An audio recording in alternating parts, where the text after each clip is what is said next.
Hi there everyone, welcome to the last Google Hangout for 2015, and we have saved the best for last. I have been hugely excited about having Jane on since we managed to confirm her way back near the middle of the year.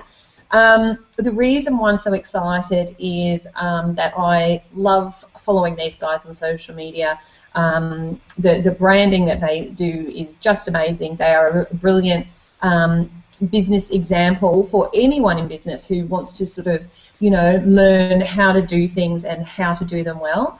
And, you know, even just when you're following them on social media, the posts they put up about their staff and how happy all of their staff seem. I've never seen a business with such happy staff. So I'm just interested to know about, you know, how Jane looks after her staff as well.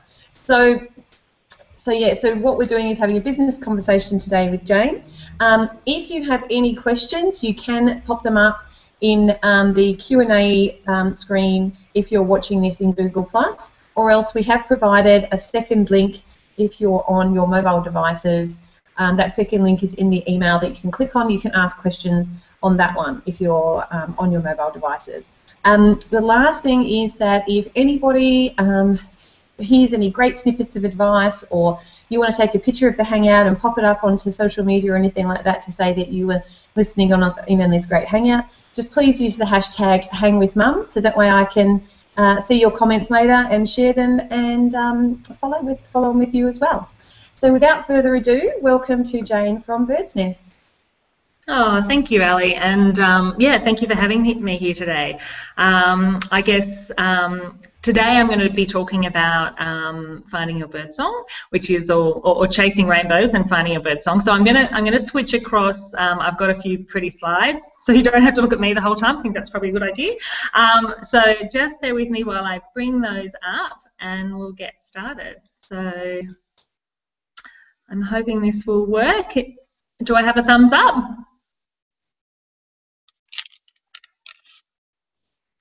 Okay, I'm hoping you can all still hear me. Ali, am I on board? Absolutely perfect.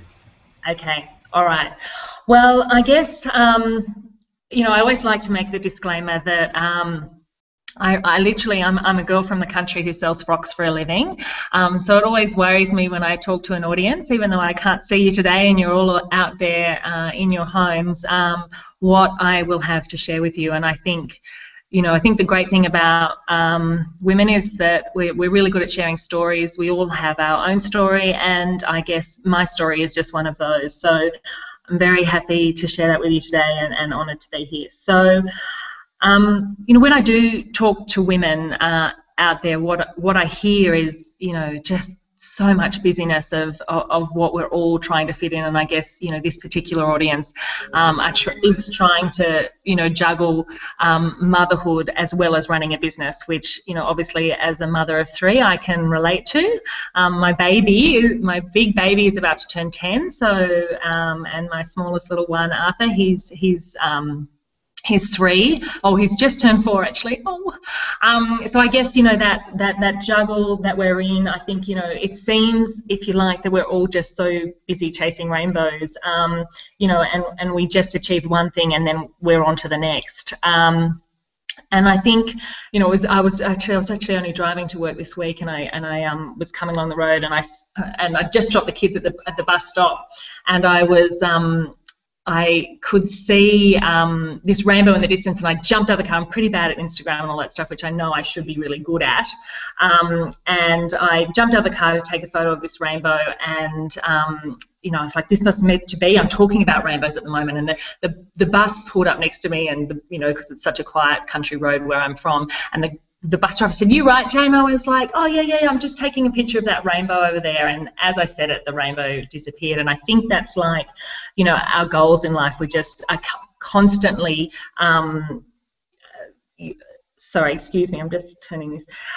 We're constantly, you know, I think we achieve one thing and then we're straight on to the next thing. And you know, I don't really know anyone who's yet found that pot of gold. So look. I think the thing with, you know, for those who aren't familiar with Birdsnest, I'll tell you a little bit more about us, but I guess I'd never dreamed of the success that we would have had with a business like Birdsnest, and it's still, no matter what size we are, it's like, you know, our basic survival instincts or something kick in, and we're looking at, you know, what is the next thing that we can achieve. And if, you know, one of the most, I guess, comforting things for me in business and in life has been, I think, come from it originally from my father told me this quote to start with, but it actually came from probably quite a wiser man, Charles Darwin, and it's around evolution, and it's the whole notion that it's not the strongest of the species survive and not the most intelligent that survives, it is the one that is most adaptable to change. And I really think, you know, this rings very true for someone like me, who was definitely not the smartest kid at school. You know, I was bright enough, but I think that what my business life has shown is just that ability to continually evolve. And if you can look at this picture here and see that little spot there, Pineley, that is actually my home. I'm literally an hour and a half round trip to get a carton of milk. I'd headed off to the Big Smoke to start my career in IT, and I was, you know, never going to return to the country until I met a very cute boy in a cowboy hat who dragged me back, and I knew that this would be my home. And while I can cook a scone, I knew that it wouldn't sustain me, and I needed to find, I guess, my reason to jump out of bed. And so, you know, that's what happened. This was my story, and this is the start of our retail journey. You can see here, in a little town of Cooma, there's 8,000 people in Cooma, and we had this great little business that was called High Country Outfitters, and we sold everything from Akuba hats to Williams riding boots to saddles to frocks. This is actually the store on the first day, and the team that we had there, the 4 of us.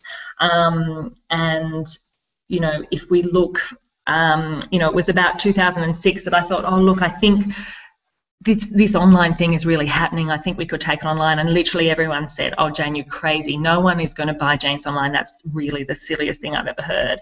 And look, we just did it. We tried it, and, you know, sort of 6 years later, we have a team. I've just been writing my Christmas cards to the team, which our Christmas party's next weekend, and I'm writing 110 Christmas card invitations, which is, Christmas cards of gratitude to say thank you to my team. And, you know, I can't believe that is now the size of our team.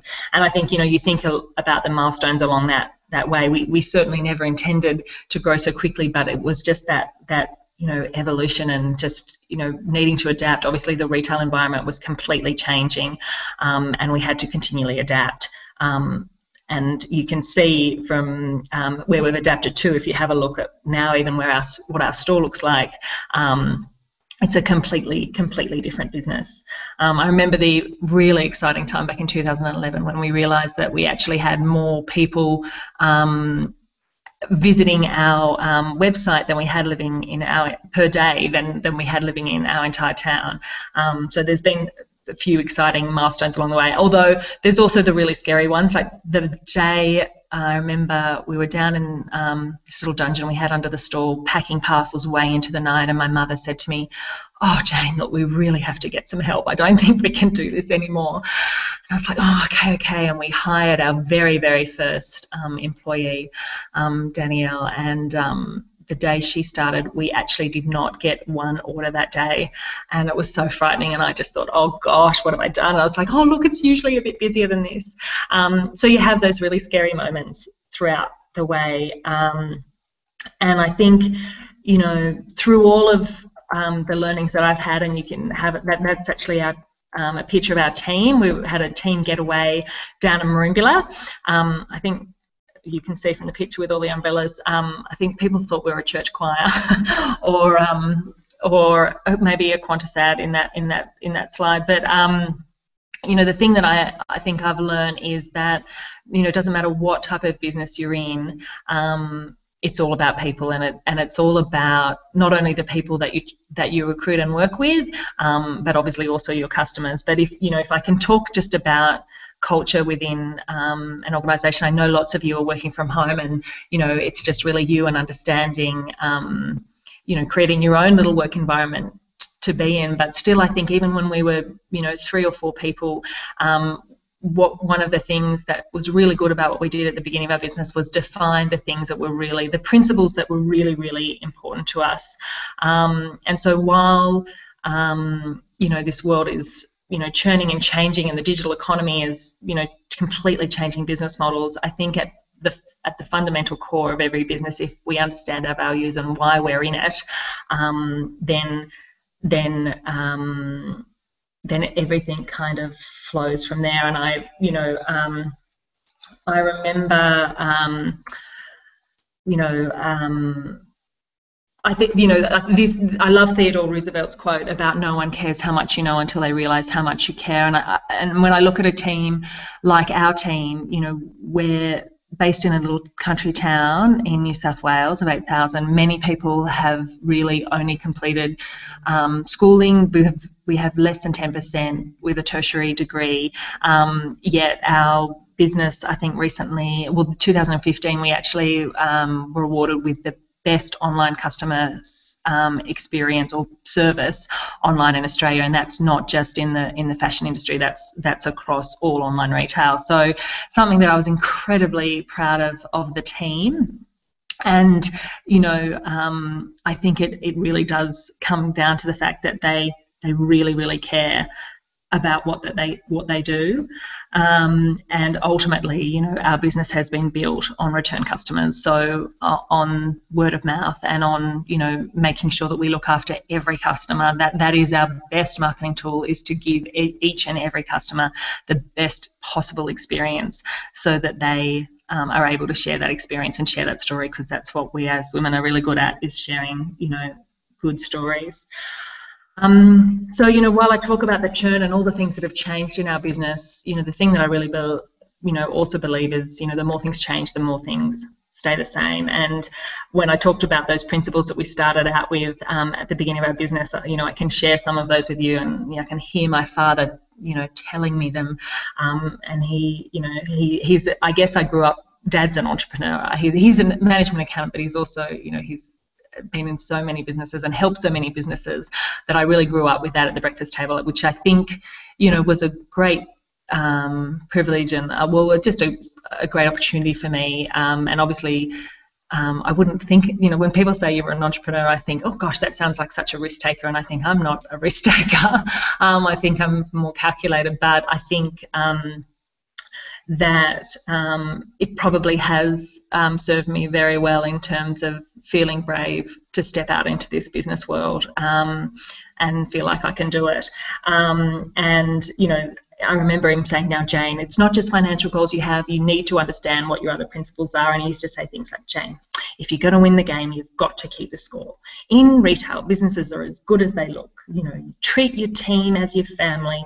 Celebrate, become friends, get on the dance floor, lead by example, be true to yourself, never be late on payments, all these things that, we had this list of all these wonderful things that we believed in, like TLC, think like the customer, and all these things stood us really, really in good stead. But I think what happened as we grew quickly is that what I realized is I looked around, and, I started hearing things on the phone with our customers, and I realized not everyone totally understood anymore those things, those reasons and those values where we started.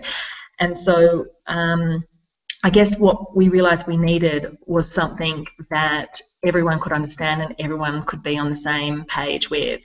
And we created this thing called a bird song. And of course, any bird analogy in our business, we love a bird analogy. And so our bird song is basically our culture, and the things that if we behave and all us on the same page or singing the same song, not that we sing it so it's not that crazy, that our workplace, our nest will be a place where everyone wants to come in and be part of something and feel like they're making a contribution. And so this bird song has, honestly, it has been a shining, when I'm finding it hard to make a decision or not knowing what to do, I just go back to this bird song and go, right, this is what we believe in. What do I need to do in this situation? And so, hopefully you can see the the music sheet here, and so basically each letter stands for a different value, and I guess they all have different elements, things, some of the attitudes that we think are really important to ensure our business is successful and that we all really enjoy coming into work, are things like being receptive. So in an online environment, we're competing in an international market, the ability to be open to learning, to do things differently to the way we did them yesterday, all that sort of thing, really important. Dance together, a little bit of dagginess we think is pretty important. Don't like to take ourselves too seriously, especially considering we sell frocks for a living. And things like gratitude, we all understand how powerful the attitude of gratitude is, if you can adopt that in your life. So there's other elements like the community elements, surprise, which is all about having a generous spirit. We have a saying, if in doubt, be generous, and I cannot tell you how many times that if in doubt, be generous has been helpful to me in making a decision, and how I think it has set up our business to be a very good customer service focused business, and a team that also loves and cares for each other. But the two things that I think are really a foundation for anyone, regardless of what attitude and community, I guess, values that you choose to believe in for your organisation, are these two elements down the bottom there of believe and nurture. I'm just going to talk a little bit to those two things, which I'm really very passionate about. So I guess, for believe, I think a lot of people talk about, I think there's two elements. There's one, actually having a dream to believe in, and the other is believing that you can actually achieve it. And if I talk to the having a dream to believe in, I think that's, people talk about the why and the purpose behind any business, and like sometimes you might be at home struggling and thinking, and why am I doing this again? And I guess, for me, I fell into the fashion industry. It wasn't something that I was particularly passionate about beforehand. I like dressing up as much as any other girl, but the thing that really changed for me in this business was when I got onto the shop floor and I actually started working with women, and I had this real light bulb moment on the shop floor where I realized that this thing called retail therapy was actually real. Women, we had the opportunity to empower women in their own style, and they would come in feeling a certain way, and we would be able to, with the right support, have them walking out of our store feeling $1 million. And that was really exciting for me. And, I realized that actually we weren't in the product business, we were actually in the service business. And, then I got really excited about the business and really excited about where we could take the business. And my days became so much more meaningful. And I think, you actually can find meaning in the smallest task when you understand the big picture and the why for yourself.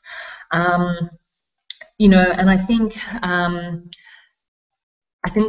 the other part of believe is that actually believing you can do it. And I love Sheryl Sandberg's book, Lean In, and I'm sure many of you have read it.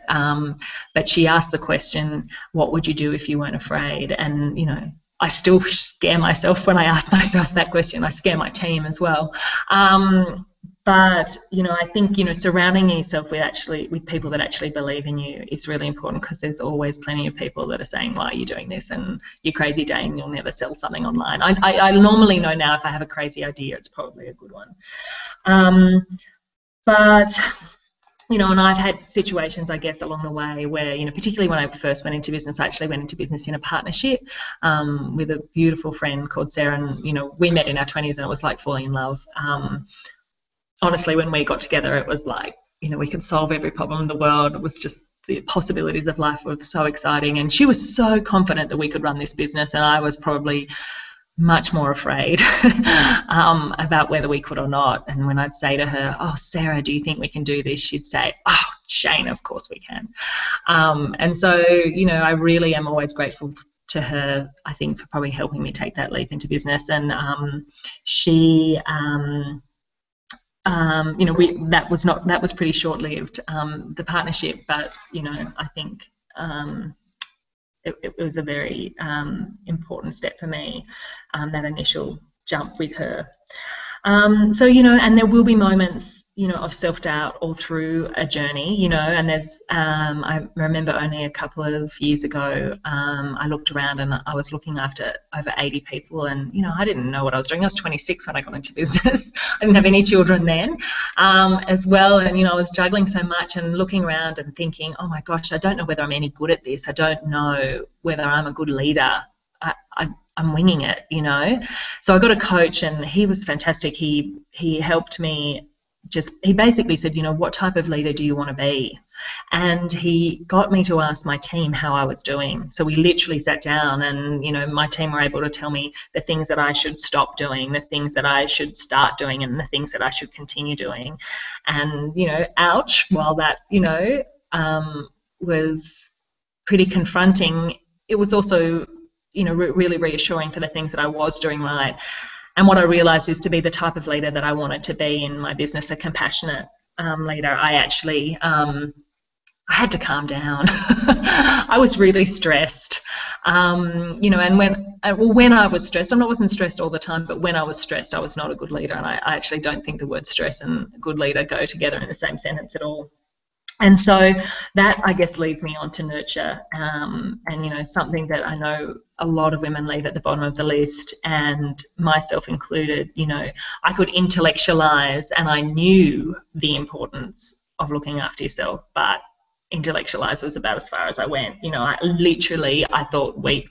thought sleep was for the weak. You know, I was like, you know, my little ego was like, oh, you know, I don't need sleep. I was one of those women who would compete with other women almost on how little sleep they'd had, you know, in between being with children and working until the wee hours of the morning, and realizing, you know, how crazy that was. And if you're that girl out there still, and I can sometimes slip into it, but I think I'm recovering. You know, I would recommend reading Adriana Huffington's book Thrive. It really brought home to me the importance of sleep. So, you know, basically I worked out if I wanted to be a leader, I had to calm down. And I literally Googled, how do I calm down? How do I stay calm?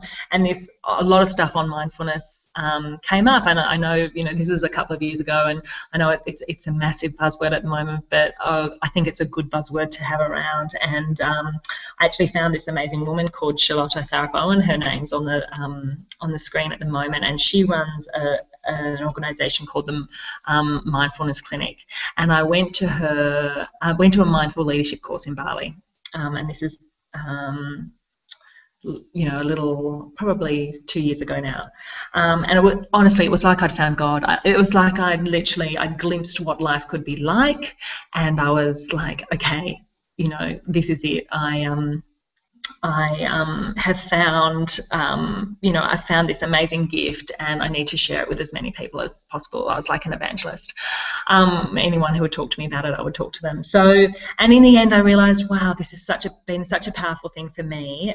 I would love to be able to share it with my team. And so we came back. We've actually run a mindfulness program out throughout the business, and an ambassador program where people have done some more intensive training. And we actually do at least two meditations a day. We just ring the bell and we go off into a nice sort of space within the nest and do a 10-minute meditation. It's totally voluntary, but the amount that's actually our team sitting there doing that. Tennis court that you can see now is actually our team doing yoga. So they're a team that really gets into it and goes, yeah, we'll try anything. And, you know, a lot have found a lot of peace and value in the meditation that we're doing. And look, you know, I'm not probably the right person to be teaching the value of meditation, but the science behind it is just incredible. I mean, there's over 1,000 research studies that prove, you know, meditation is the most powerful way to create changes in the mind, brain, and body. And, you know, a lot of what we've learned about the mind is just, and you know, there's not only that, there's all the ancient wisdom. But from my experience, I can just see what it's done within our nest, and, you know, I can see, you know, the new language and, you know, the increased, you know, creativity and kindness and yeah, just beautiful things that are happening within the space that I can see that it's bringing. So, you know, and we do that really comes under, I guess, our nurture, as I said, our nurture value, and we do fun things like have months of each of these birdsong values. So we've just had a month of nurture, and we actually had people come in and do massages at work, and it was great. I love month of nurture. I wish it could be every month. So yeah, I guess, you know, if I can encourage, and you know, I think, you know, I can see I'm a better person with sleep, and I can see I'm a better person when I or a better leader when I'm you know, at least meditating once a day. So if it just even spikes your curiosity to go and find out more, I'd be really excited. So look, I think, you know, the exciting thing is that I really believe that magical things can happen, you know, in spaces and places and organisations and businesses where people feel safe and they feel nurtured. And I think from that environment, you know, we really thrive. We all thrive, you know, and not just you thrive, but whoever you're working with thrive. And if you're thriving and happy, then, you know, that is only going to impact your customers in a positive way. So look, you know, I guess in closing, and I'll go back to Ali, you know, I really believe that, you know, all our rainbows, I know it sounds a bit spiritual, are all interconnected, and we all have a birdsong inside us. So, you know, when we nurture it, I believe that becomes our map to fly confidently in the right direction. It's certainly been my map, you know, and the incredible music and moments that we sort of create on this ride is our pot of gold. So look, thank you for listening, and I'll switch back to Ali in case you have any questions. Beautiful, thank you, Jane. I've definitely got a couple of questions here for you, and I just want to remind everyone, if you do want to ask Jane questions, this is your time. If you're in Google+, you can ask a question in the Q&A section, or in the email we sent you. If you're on a mobile device, you need to actually click through on the second link we gave you, because you can ask questions on your mobile devices only on that link. So send your questions through if you have any. And so first of all, I was just wondering, how or why did you decide on the name? Because obviously it kind of, like, now you're so used to it, it kind of fits, but it's an interesting choice of a name for you know, a dress business or whatever. So how did you come up with it? I think we were originally called High Country Outfitters, and we knew we had to change the name. We thought about it for a long time. I don't know, we wanted it to be a bit quirky, you know, and I think we certainly refer to ourselves as birds, you know, women as birds. That idea of a nest being a safe place for women to be, and like a community, and you know, what great things can happen from women coming together in that kind of nurturing environment, and that it's a bit fun. I don't think it's got anything to do with the fact that my hair's often in a bird's nest, but I brushed it today for you.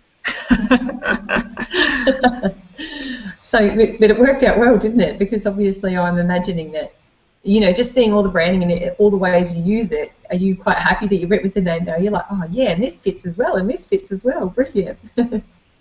Yeah, and I think we always did love that concept, you know, the bird concept, and like the fact that birds, you know, go through the seasons, and I don't know, I just yeah, it has worked really well, and just being one name has worked. But I think whatever it was, we would have found a million analogies just to take it on some version.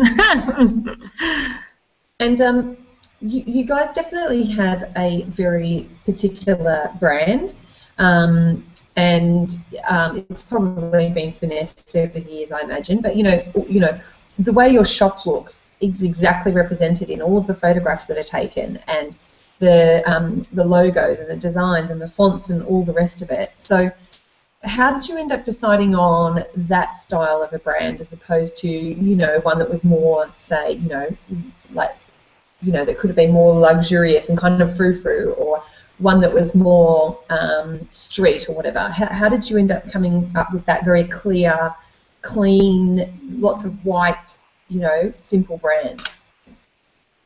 I think I'm just simple. No, I think we certainly, you know, look to our customers, but you know, most of our inspiration for anything that we do.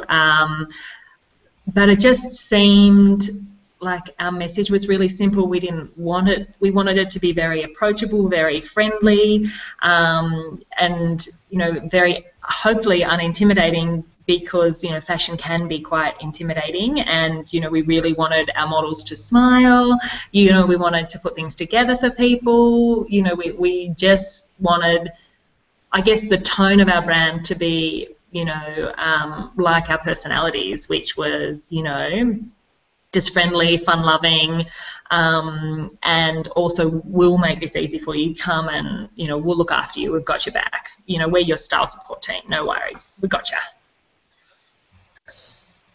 And with the new year coming up, and I know it's a big thing for a lot of mums in business, is reviewing the year and planning for the new year. What are some specific things you guys do to review and plan for the new year? Yeah. Well, it's interesting because I really feel like the first 5 or 6 years of our business, we were winging it a little bit. We were kind of like, oh my gosh, we had this list that was, you know, forever long of all the things we wanted to do, and we were just sort of prioritizing as we could kind of fit things in. And then we realized we probably needed to be a little bit more strategic about that. And really only a year ago, probably, we started actually creating what we now call objectives and key results. We borrowed it from this little company you might have heard of called Google, and they do this in their business. They actually set goals for the year, themes, if you like, and then they cut the year into quarters, and they set quarterly objectives, and they do it at a organisational level and at a team level and at an individual level. And so we do it down to the team level. So each team, at the beginning of each quarter, we set up these OKRs. We use a fantastic tool called Trello. I don't know if you use Trello, but if you're an organisation freak, you just can get addicted to Trello. So we've got all of those on Trello, and we work towards them that way. So we're about, you know, actually tomorrow we've got a meeting to start our 2016 themes, like to start brainstorming what are our themes. So for example, this year our themes have all been around our mindful birdsong, we've called it. So it's like, how do we make sure that birdsong is at the centre of everything we do. We've been working on building our story, telling our story, and so then underneath all of those things are all the little things that we need to do, and break them down into quarter. Beautiful. Now I've got a question from Deneen, and she might just have to put a little additional point on here. What she said is, what systems or digital tools do you use in the business which you find are great for communication and knowledge management? But the one, I don't know whether you get what she's saying, but I'm wondering whether it's internal or external that she's actually talking about here. I'm assuming internal. That's what it seems like. Oh. So start with internal, and she can let us know if that's incorrect. So tools internally is really challenging, because I guess, you know, the one thing, you know, we try to be good communicating with our customers, and we've got all those tools for that, but internally it's like, how do you make sure we get, you know, a message out if we're doing a promotion, if we're got a party, if we're, you know, whatever it is, you know, bake-offs in a couple of hours. So we actually, we've just started using a Facebook group just for the team, which is working actually really well. We also have an SMS tool where we can SMS the whole team. We do that through a group called Easy Employer, actually, which links into MYOB. It's really good for timesheets and things, and links then into MYOB. We also have a giant screen. We're in one big open space, our whole team. So everyone from the picking team, the packing team, the warehouse team, to marketing, styling, everyone is all in the one space. We have a giant screen that we can put messages up on. In terms of managing projects internally, Trello we're addicted to. We literally have a Trello addiction problem, and nearly everything is going into Trello. We love it.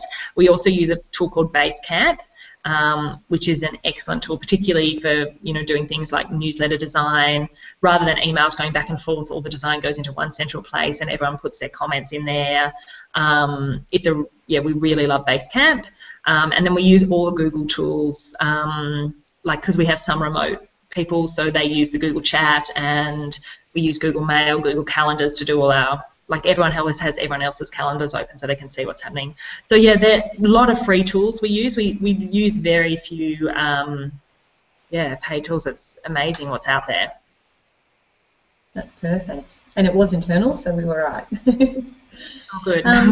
And my last question, if no one else is going to ask a question, if anyone's having trouble, you can just put a question on my Facebook business page and I can take it from there as well.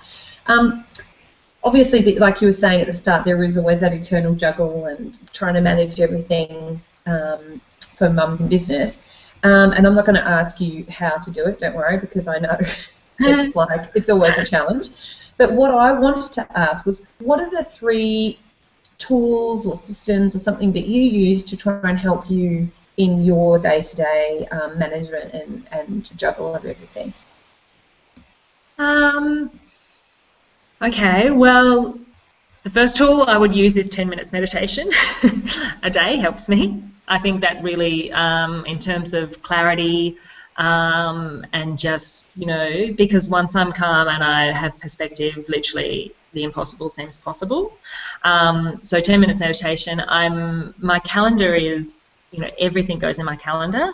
And so that it's great for transparency as well, so the rest of the team can see what I'm up to. Anyone can see at any time, and even if I'm just working on my own, I put just a time in and say what I'm working on, so people know what I'm working on and they can see what I'm prioritizing, that kind of thing. So I use that,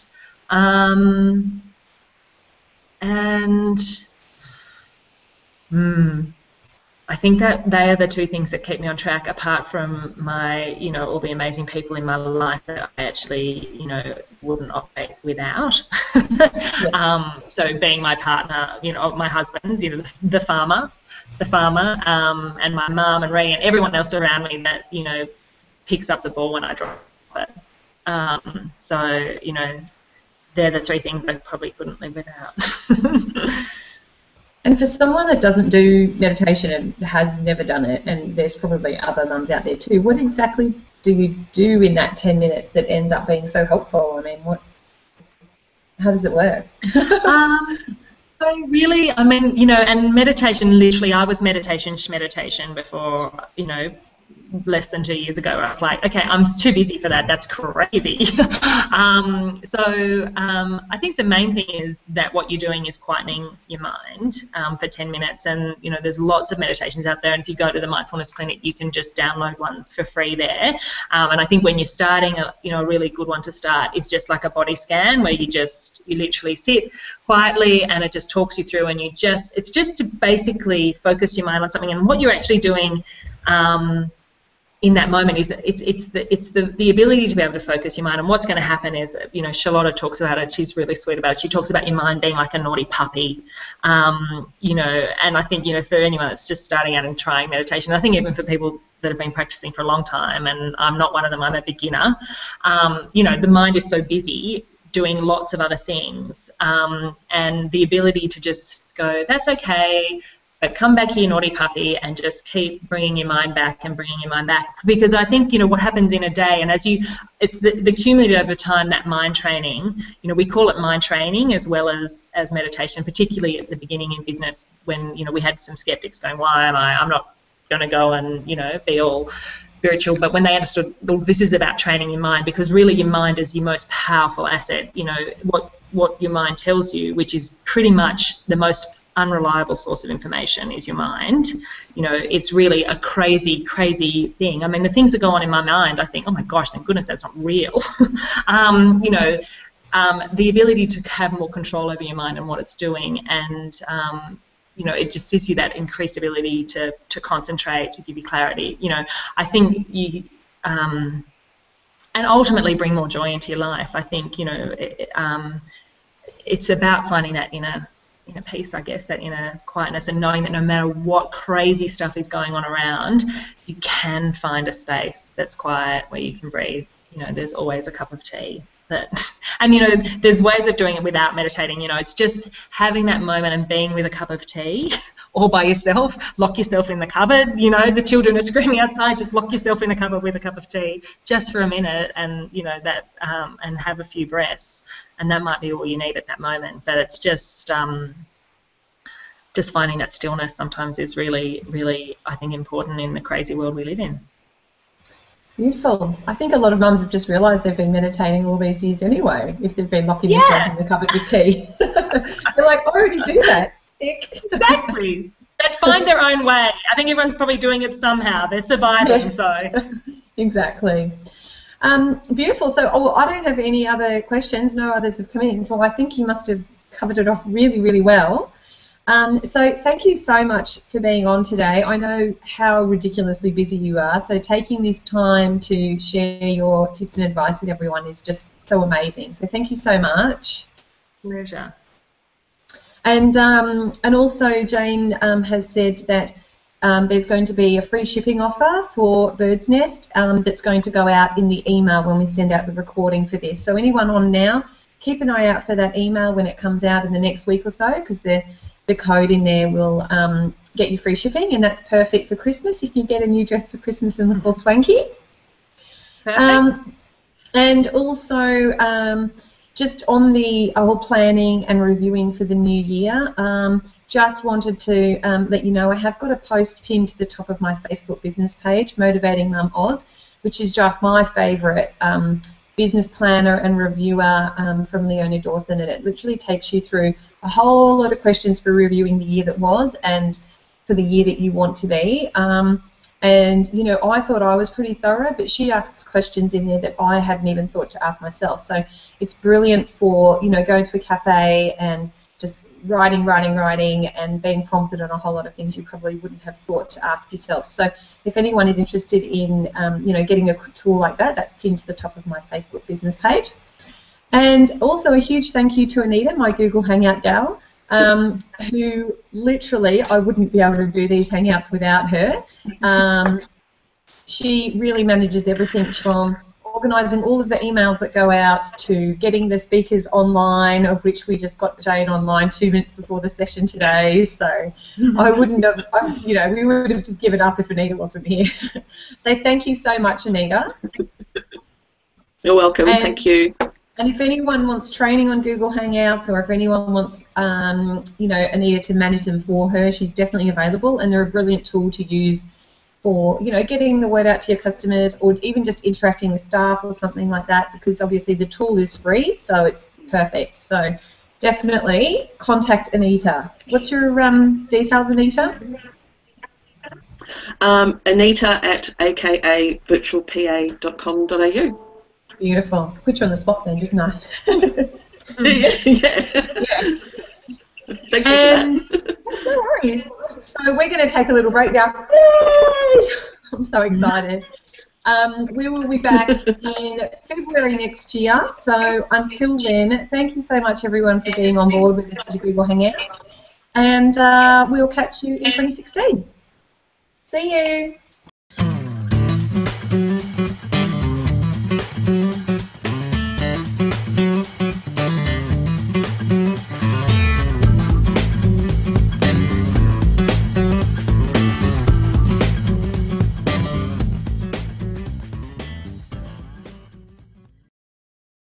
Thanks for listening to me.